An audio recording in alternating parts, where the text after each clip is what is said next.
Bismillahirrahmanirrahim. Assalamu alaikum students. I welcome you all to the lecture number 77 of mathematics for grade 9. आज के lecture में हम unit 16 start करेंगे, theorems related with area. Area के हवाले से इसमें 4 थ्योरम्स है, वो आज के लेक्चर में हम डिस्कस करेंगे। इंतहाई आसान थ्योरम्स है।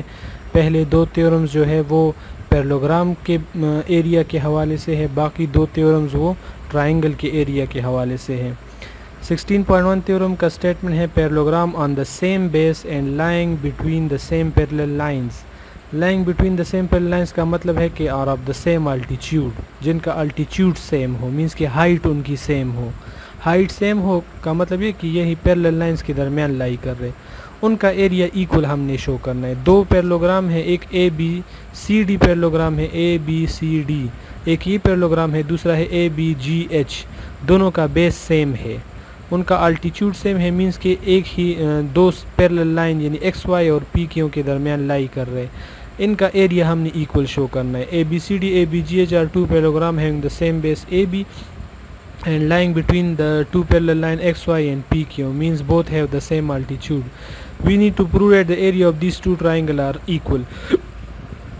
Now in triangle ADH and triangle BCG, यहाँ पर 2 ट्राइंगल बन रहे हैं, ADH ये वाला ADH और ट्राइंगल BCG। इन दोनों ट्राइंगल में अगर आप देखें, एंगल 1 और 2 और 3 और 4 ये करेस्पॉन्डिंग एंगल है। ADH में 1 एंगल और BCG में 2 एंगल, ये करेस्पॉन्डिंग है। इसी तरह ADH में 3 एंगल और BCG में 4 एंगल, ये करेस्पॉन्डिंग है। तो ये आपस में इक्वल होंगे, करेस्पॉन्डिंग एंगल है इसलिए। और AH और BG, AH और BG ये आपस में क्या होंगी, इक्वल होंगी, because these are the opposite side of parallelogram.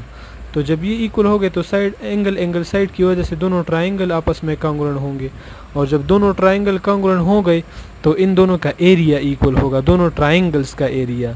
In 2 triangle का एरिया इक्वल हो गया, ठीक है। मींस के ADH का जितना एरिया है उतना एरिया BCG का भी है। अब अगर आप इस पूरे फिगर ABGD से ABGD इस पूरे फिगर से अगर आप ADH को सब्ट्रैक्ट कर ले तो आपके पास ABGH रह जाता है, ठीक है। और अगर पूरे फिगर से आप BCG को सब्ट्रैक्ट कर ले, BCG ट्राइंगल को, तो आपके पास ABCD वाला पैरेललोग्राम रह जाता है। तो चूंकि ADH और BCG का एरिया इक्वल है, तो अगर एक ही नंबर आप एक नंबर से सब्ट्रैक्ट कर लें, मतलब 10 से आप 5 एक बार सब्ट्रैक्ट करें और फिर कहीं और आप 10 से 5 सब्ट्रैक्ट करें, तो दोनों केसेस में आंसर 5 ही आएगा ना।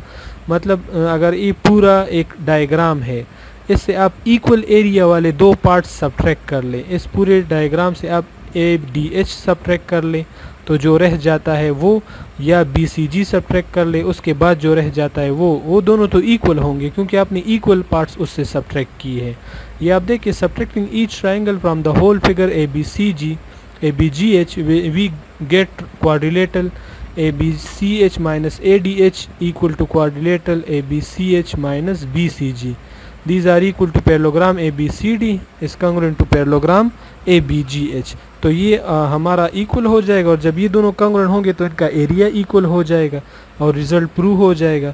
नेक्स्ट जो थ्योरम है वो डिफरेंट बेसिस पर है। इससे पहले वाला theorem parallelogram on the same base था, यहाँ पर बेसिस डिफरेंट है लेकिन इक्वल है। Parallelogram on equal basis and having same altitude are equal in area. अभी एक पैरेललोग्राम ABCD, दूसरा है EFGH, लेकिन AB और EF पर कंडीशन यह कि दिस 2 आर कांग्रुएंट, ठीक है। तो जब ये दोनों कांग्रुएंट है तो अब हम इसमें एक कंस्ट्रक्शन कर लेंगे। यहाँ पर पहले गिवन और टू प्रूव को आप देख ले और इसको समझ ले।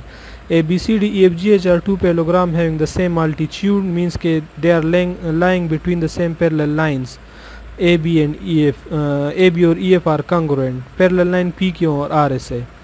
We need to prove that these 2 parallelogram having the same area. अब AB और EF आपस में इक्वल है। हम कंस्ट्रक्शन करेंगे, A को H के साथ ज्वाइन कर लेंगे और B को G के साथ ज्वाइन कर लेंगे, तो एक पैरेललोग्राम बन जाएगा ABGH। यहाँ पर आप देख लें, HG जो है वो EF के कॉन्ग्रुएंट है, HG ये HG जो है EF के कॉन्ग्रुएंट है, क्योंकि ये पैरेललोग्राम है ना तो अपोजिट साइड कॉन्ग्रुएंट होंगे। और इसके अलावा EF जो है वो AB के कांग्रुएंट है, EF और AB कांग्रुएंट है, ये गिवन है, इसलिए HG और AB वो भी कांग्रुएंट हो जाएंगे। यहाँ पर आप देखिए AB and HG are congruent transitive property use करते हुए, और AB और HG जो है आपस में पैरेलल है, तो ABGH जो है पैरेललोग्राम बन जाएगा, ये ABGH पैरेललोग्राम बन जाएगा। अब ABGH और ABCD इसी तरह, तो ये पिछला थ्योरम भी था ना, तो ABGH और ABCD का एरिया इक्वल होगा। तो जब ABCD और ABGH का एरिया इक्वल है, इसी तरह ABGH और EFGH का एरिया इक्वल होगा। तो इस ABGH का एरिया ABCD की भी इक्वल हो गया और EFGH की भी इक्वल हो गया, तो इन दोनों का एरिया आपस में इक्वल होगा। यहाँ पर आप देख सकते हैं जब ABGH पैरेललोग्राम बना, hence area of parallelogram ABCD equal to area of parallelogram ABGH, also area of parallelogram ABGH equal to area of parallelogram EFGH। तो इन दोनों का ABCD और EFGH का एरिया आपस में इक्वल हो जाएगा यूजिंग ट्रांजिटिव प्रॉपर्टी, और हमारा रिजल्ट प्रूव हो जाएगा। अब 16.3 थ्योरम जो है ये ट्राइंगल के हवाले से है। इसमें triangle on the same base and of the same altitude are equal in area. दो ट्राइंगल है ABC और ABH, इन दोनों का एरिया हमने इक्वल शो करना है। इन दोनों का बेस सेम है AB, दोनों का बेस AB है और सेम पैरेलल लाइंस के दरमियान लाई कर रहे हैं XY एंड PQ। ठीक है, we need to prove that area of ABC is equal to area of ABH। इन दोनों का एरिया हमने इक्वल शो करना है। कंस्ट्रक्शन में हम पैरेलल लाइंस ड्रॉ करेंगे, BC का पैरेलल लाइन AD और AH का पैरेलल लाइन BG ड्रॉ कर लेंगे। ठीक है, PQ पर जो है ये जब ड्रॉ करेंगे तो ये पैरेलल लाइंस PQ को D और G पॉइंट पर इंटरसेक्ट कर लेंगे। अब इसमें ABCD और ABGH जो है वो पैरेललोग्राम बन जाएंगे। ABCD and ABGH are parallelogram, और इन दोनों पैरेललोग्राम तो ये तो सेम बेस पर है ना, तो अकॉर्डिंग टू 16.1 थ्योरम इनका एरिया सेम होगा।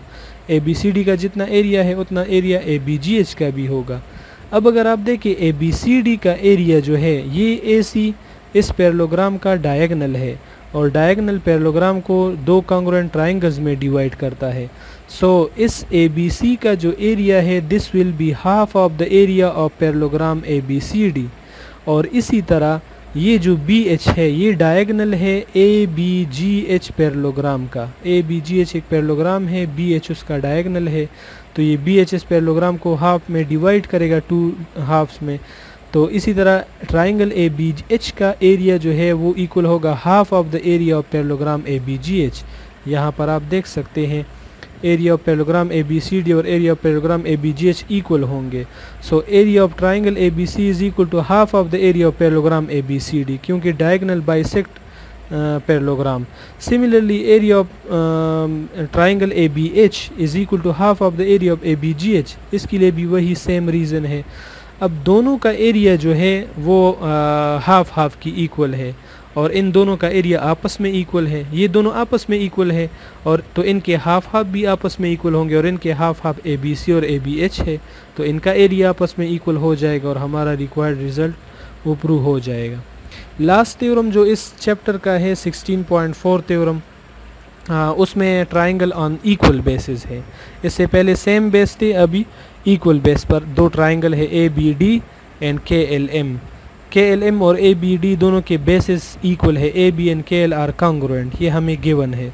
We need to prove that area of triangle ABD is equal to area of triangle KLM, ये हमने शो करना है। हम कंस्ट्रक्शन में AD का पैरेलल लाइन BC ड्रॉ कर लेंगे और LM का पैरेलल लाइन KN ड्रॉ कर लेंगे, तो ABCD पैरेललोग्राम बनेगा और KLMN पैरेललोग्राम बनेगा।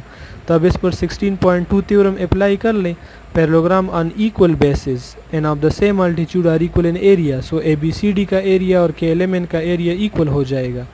तो यहाँ पर ABD का area is equal to half of the area of parallelogram ABCD and KLM triangle का area will be equal to half of the area of parallelogram KLMN। लेकिन KLMN और ABCD का area तो आपस में इक्वल है, तो इनके हाफ हाफ भी आपस में इक्वल होंगे, दैट्स वाई ABD और KLM का एरिया इक्वल हो जाएगा। यही बातें इन्होंने यहाँ पर लिखी है। देखिए ABCD KLMN are parallelogram because opposite side are parallel, और AB और KL जो है गिवन है कि कांग्रुएंट है।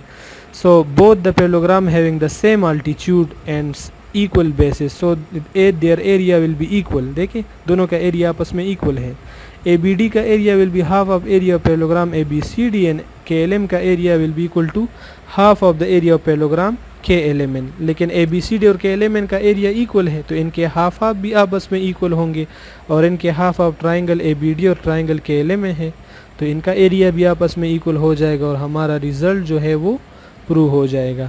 अब आते हैं रिव्यू एक्सरसाइज की तरफ। परपेंडिकुलर डिस्टेंस, इसमें टोटल जो है कितने ऑब्जेक्टिव्स हैं, 9 ऑब्जेक्टिव्स हैं। Perpendicular distance between two lines is the same, the lines are parallel. Parallel line के दरमियान परपेंडिकुलर डिस्टेंस हमेशा सेम होता है, B option. If two triangles have equal area then they will dash be congruent as well. अगर दो triangle का area equal है तो ज़रूरी नहीं कि वो आपस में कॉन्ग्रुएंट हो, ठीक है, क्योंकि यहाँ पर आप देखें इन दो ट्राइंगल का एरिया जो है वो आपस में इक्वल है, इन दो का, ABC और ABH का, लेकिन ये तो आपस में कॉन्ग्रुएंट नहीं है ना, तो they will not necessarily be congruent, ठीक है, not necessarily be congruent, A option. Perpendicular from a vertex of triangle to its opposite side, उसको हम अल्टीट्यूड कहते हैं। जब हम परपेंडिकुलर ड्रॉ करते हैं एक वर्टेक्स से अपोजिट साइड पर तो वो अल्टीट्यूड कहलाता है, सी ऑप्शन। ये अल्टीट्यूड हम 17.2 एक्सरसाइज में पढ़ेंगे इंशाल्लाह, नेक्स्ट लेक्चर नहीं बल्कि उसके बाद वाले लेक्चर में। नेक्स्ट लेक्चर में 17.1 करेंगे, फिर उसके बाद 17.2, उसमें ये अल्टीट्यूड हम ड्रॉ करेंगे। Parallelogram having same base and same altitude are equal in area, और वो कॉन्ग्रुएंट भी होते हैं, सिमिलर भी होते हैं, it means all of the above, D option. Two parallelogram have equal bases, they will be having the same area if their altitude are equal, ये बात भी सही है, their altitude is the same, एक ही बात है। they lie between the same parallel line, तीनों बातें एक ही, इन तीनों का मतलब एक ही है, it means all of the above, ठीक है। if two triangle have equal bases and equal altitude, what else will they have equal, और कौन सी चीज़ पर इनकी इक्वल होगी? अगर बेस और अल्टीट्यूड इक्वल है तो एरिया इक्वल होगा, option A. Suppose A triangle has a base of length 4 feet and height of 4 feet, it's interior area, base 4 है और हाइट भी 4 है, तो इसके लिए एरिया का फार्मूला हाफ ऑफ BH है, मीन्स के बेस मल्टीप्लाई हाइट और उसका हाफ, तो 4 4 आर 16 मल्टीप्लाई 2 तो 8 स्क्वायर फीट, मतलब बी ऑप्शन इसका करेक्ट है, बी ऑप्शन इसका एरिया आएगा 8 square feet. Suppose square has a diagonal of 10 units and the area of square is, अगर डायगोनल 10 है तो बाकी दो साइड्स कितने होंगे? पहले तो ये फाइंड करना होगा। जब डायगोनल 10 है और हम इसका, suppose square has a diagonal 10 units and the area of the square is, अच्छा डायगोनल 10 है और हमने इसका एरिया फाइंड करना है, तो एरिया फाइंड करने के लिए पहले हमें इसका एक साइड का पता होना चाहिए, तो उसके हर एक साइड तो इक्वल होंगे, तो अगर एक साइड x यूनिट है तो उसका एरिया जो है, उसका एक साइड अगर हम पाइथागोरस थ्योरम यूज़ कर ले तो ये डायगोनल उसका हाइपोटेन्यूज बनेगा, so x square plus x square equal to 10, तो इट मीन्स के 2x square equal to 100, so x square equal to 50 and x equal to 5√2, तो 5√2 एक साइड आएगा, और फिर 5√2 का जब आप स्क्वायर लेंगे, स्क्वायर का जब आप साइड लेते हैं, साइड का जब आप स्क्वायर लेते हैं तो वो इस स्क्वायर का एरिया बनेगा। सो 5√2 का आप स्क्वायर ले तो 5 5 25, 25 मल्टीप्लाई 2 से 50 आएगा, तो 50 हमारा ऑप्शन होगा, option B 50 square feet. Find the area of triangle base 15/4 and altitude this, तो बेस और अल्टीट्यूड गिवन है तो इन दोनों का प्रोडक्ट और डिवाइड बाय 2 वो हमारा एरिया होगा। तो इन दोनों का प्रोडक्ट क्या आएगा, दोनों को मल्टीप्लाई कर ले, 4 1 4 4 2 8, 5 1 5 5 3 15, तो 3 मल्टीप्लाई 2 3 2 6, और 2 से डिवाइड कर ले 3 आता है, तो 3 स्क्वायर इंचेस हमारा एरिया होगा। ये इसकी समरी आप लोग देख ले, ठीक है, समरी में बस 5 बातें हैं, वही थ्योरम्स के स्टेटमेंट्स होंगे और कुछ ख़ास इतना नहीं होगा, और थ्योरम की प्रैक्टिस कर ले। फिर इंशाल्लाह नेक्स्ट लेक्चर में हम जो है 17.1 एक्सरसाइज डिस्कस करेंगे। डायरेक्ट हम एक्सरसाइज स्टार्ट करेंगे, उसमें जो क्वेश्चन है 8 या 9 क्वेश्चन है वो हम सॉल्व करेंगे। टोटल 8 क्वेश्चन है इसमें, वो सॉल्व करेंगे, हर क्वेश्चन के 4 पार्ट्स है। तो मिलते हैं इंशाल्लाह नेक्स्ट लेक्चर में, तब तक के लिए अपना ढेर सारा ख्याल रखिएगा। अल्लाह हाफिज़।